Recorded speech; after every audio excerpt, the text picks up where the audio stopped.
Hey guys, I hope you can see this really good. I was not going to record today. I had promised myself I wasn't going to do that, but I couldn't help it. And the reason I promised myself is because I have been working in the yard since yesterday, and I work myself to death, let me tell you. But I'm going to go ahead and season this, and I'm going to season it to put it in my air fryer later on today. But I wanted to show you how I'm going to season it. So I have mixed here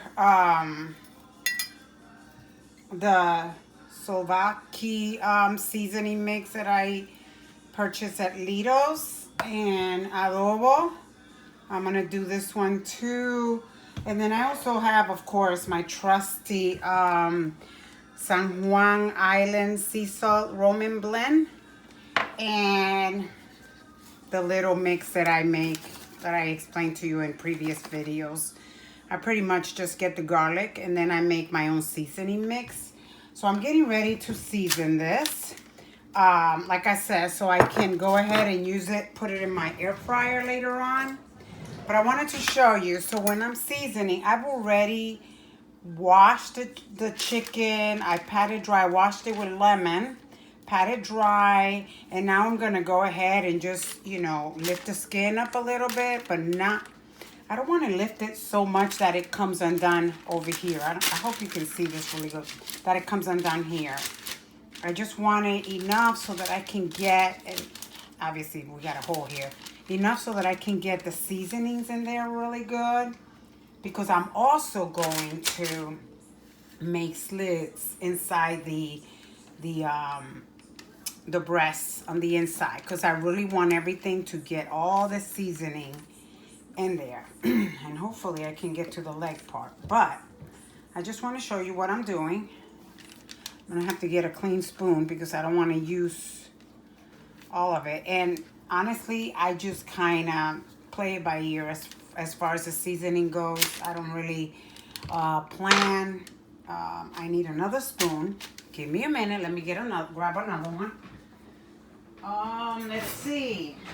Okay, let's do the, well, I'm gonna do it with this one. And I'm gonna go ahead and lift my bird, maybe this way, I hope. Lift it this way so that I can drop this in there, and then I'll work it later. There we go. I'm gonna do another one here on this side. And I'm gonna add to it some olive oil, and then I'm gonna work it really well in there. Where's my olive oil? Okay, oops. I hope you can see my afro I got going, because honestly, I've been outside. I need to go shower and refresh.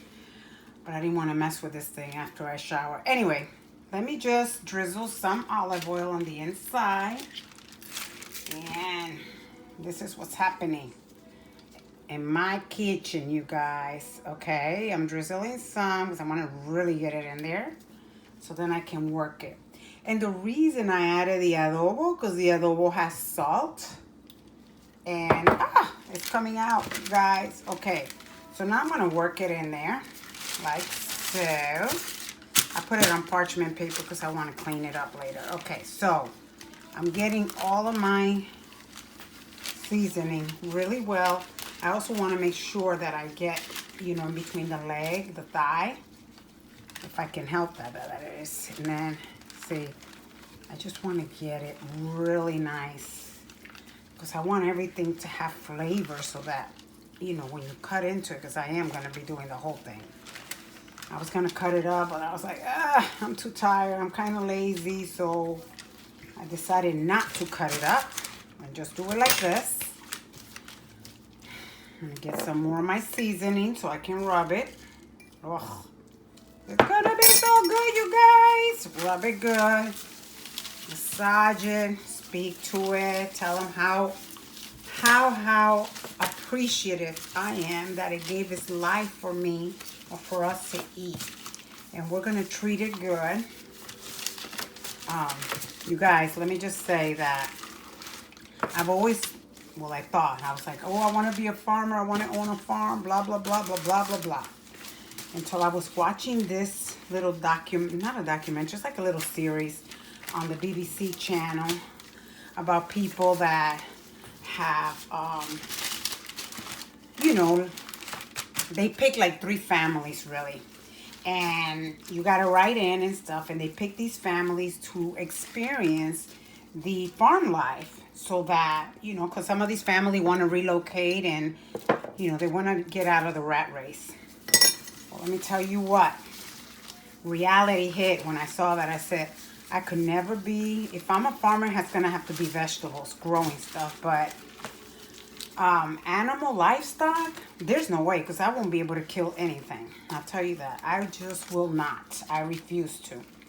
And my heart, they show the old-fashioned way of farming livestock, and then they show the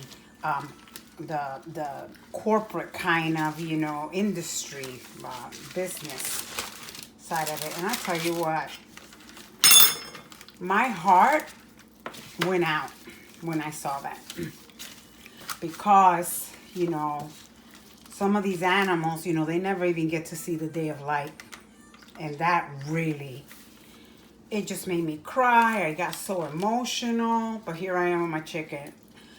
I think if you don't see it, that's why a lot of us, you know, still eat meat. Because we don't really see how, you know, in the what is it? In the, oh my God. Oh Lord, and these big companies that they say they have to do this, you know, to feed the world because it wouldn't be enough to go around, blah, blah, blah, blah, blah. But I tell you what, there's no way I could be a farmer, I'll tell you right, with livestock. There's just no way. There I was, my husband's looking at me like, what's wrong with you? But you're watching it. I just couldn't. I couldn't do it. Give me vegetables and I'm good with that. But growing, when you see the real deal, and you're like, so I wanted to tell this little bird here how incredibly appreciative I am that it gave its life for us, for me to eat, for my family to eat. Really. Okay, since I'm going to put the rest in, it doesn't really matter. I want this to be really nice and seasoned good. Because I am, like I said, I'm going to let it rest. And then I'm going to bag it because I want all these flavors to really, really lock in. And then, oh, smells good. So let's hope it tastes good by the time we're done with it. But anyway, there I go again, massaging. But I just wanted to tell this bird, thank you so much, because you didn't have to do this, but you did for me to eat. I'm gonna tie it so that it, you know, stays nice.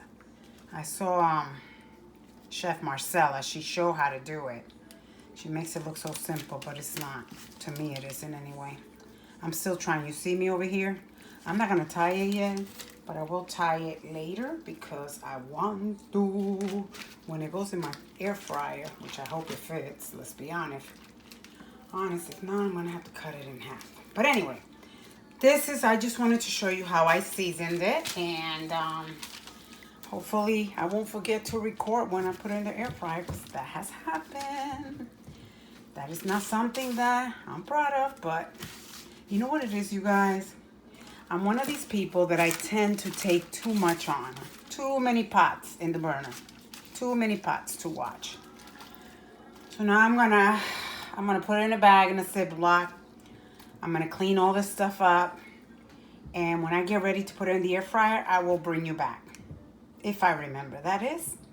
Thank you so, so, so much, you guys, for watching this channel. I know that I, you know, have a lot to learn as far as this whole YouTube thing and recording and editing and all that stuff. So I'm a one-woman show here. But I will get there. And if I don't, that's okay. I just want to share with you what I know. And hopefully it'll inspire you to try some of this stuff. Okay? You have a blessed day. and I'll see you in a little bit. Let me take these off because I need my hands. All right, guys. We'll be back soon. Okay, so I am back with my chicken already all tied up. So I decided not to make it in the air fryer, only because the last time I made some Cornish hens and I put it in the air fryer. All of this part of it when I was making it. So I decided to go ahead and roast it, put it in the oven at 425 degrees for about, I don't know, an hour or so. But that's what I decided to do. I also made, to go with it, I made some. But anyway, I just wanted to bring you to show you that I'm going to go ahead and bake this. I'm waiting for my oven to get up to 425 degrees. And I'm going to bake it opened. Hey guys, I'm back. So here's what's going on. I decided to make plátanos with it, but I want to show you. This is, see the way this plátano looks is what we call a cojolao. It's kind of in between. In this case, it's a little bit more ripe, more yellow than green, but you can still see there's a little bit of green on this. But they're excellent for you to bake them. So what I have done is I have taken my plátano and I have peeled it.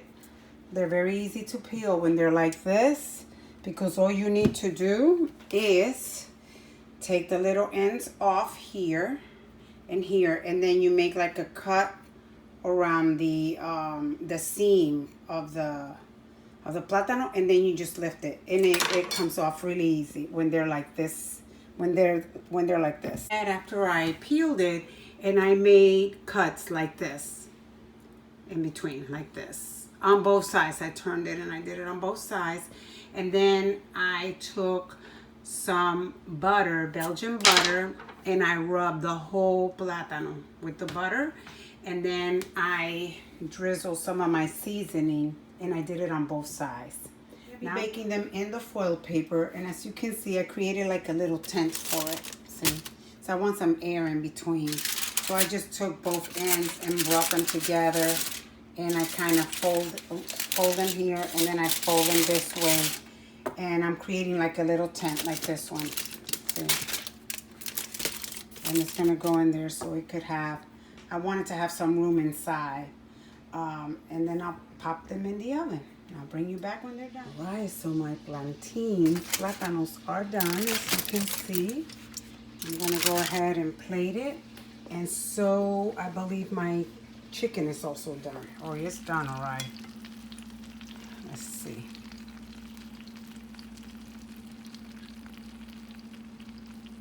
Oh. Yes, sir, it is done. It says it should be anywhere from 165 to 170. And it is done, ladies and gents. Let me put it in here too, just to make sure. Yes, it's done. So I'm gonna plate it now, and I'll bring you in when I put it on the dish. Look at how pretty that looks.